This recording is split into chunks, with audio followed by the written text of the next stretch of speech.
More promises from Elon Musk as the Twitter CEO reveals he has some changes to the platform up his sleeve. Musk says Twitter users will soon be able to voice and video chat from anywhere in the world, no phone number required. It's been a whirlwind since Musk took over.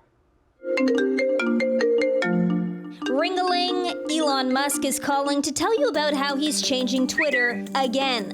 In case you don't like using FaceTime, Facebook Messenger, WhatsApp, Instagram, or any other app to video or voice call your friends and family, you will soon be able to use Twitter to do that, the billionaire CEO promises. Musk tweeting, so you can talk to people anywhere in the world without giving them your phone number. Musk also saying that users will have access to encrypted direct messages. The acid test is that I could not see your DMs even if there was a gun to my head, Musk writes. In the 6 months that Musk has owned the platform, there have been a plethora of changes. Sometimes they are a hit with users, but most of the time the moves have drawn the ire of the internet. Like when he fired over 6,000 Twitter employees, about 80% of the company's workforce. But I think we just had a situation at Twitter where it was absurdly overstaffed. Or when he decided to do away with the blue verified check marks, at least the free ones. You have to pay for this coveted symbol now, a symbol that lets people know you are who you say you are online. For $8 US a month, it can be yours. But a few of Musk's famous pals, who absolutely refused to pay, even though they could afford it 1,000,000 times over, are getting the subscription comped by Musk himself. Stephen King, William Shatner, and LeBron James all avoiding the fee. But really, it's chump change for the Tesla and SpaceX owner. I think possessions kind of weigh you down.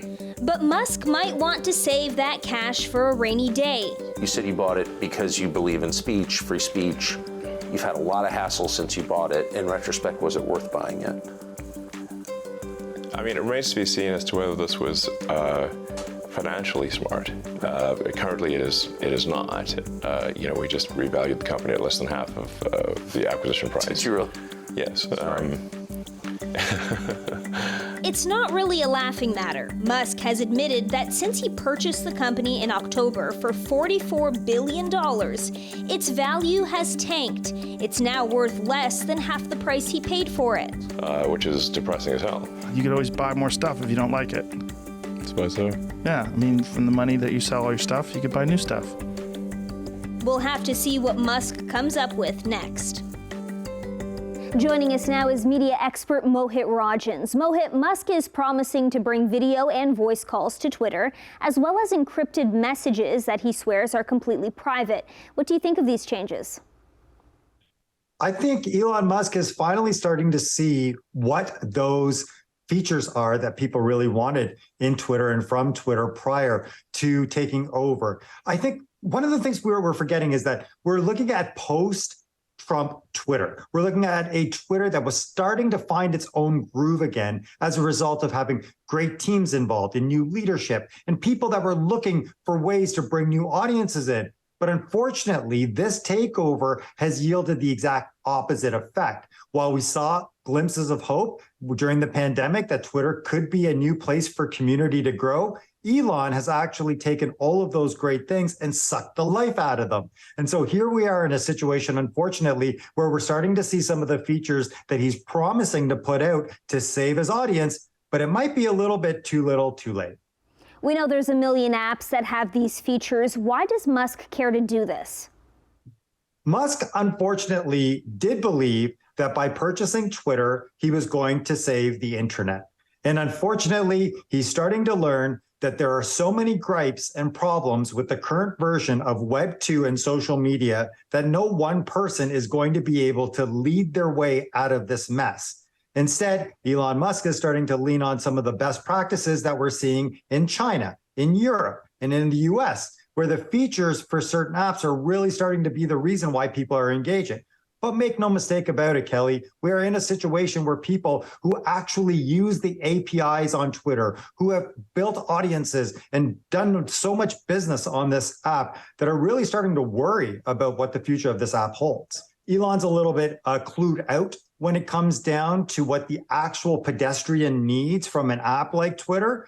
Because look, we have an archive. We have an archive problem with Twitter that's happening. This idea that if you haven't been on it in years, your actual account might get deactivated. What does that do to your history? What does that do to monumental moments? What does that do to the history of countries that were taken offline because of Twitter? This is a very, very delicate situation moving forward that we have to consider when it comes down to how Twitter in the future will actually be shaped and used by people.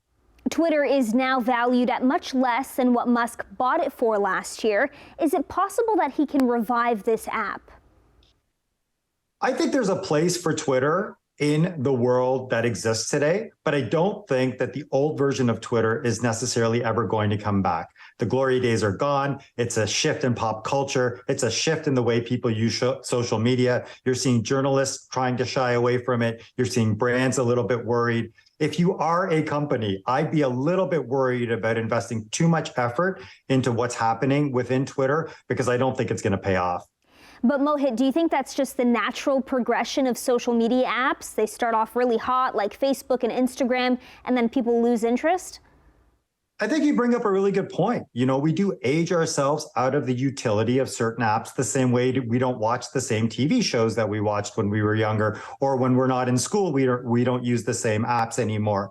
But we're also in a situation where we've also started to learn that one person shouldn't be leading any of these big tech companies.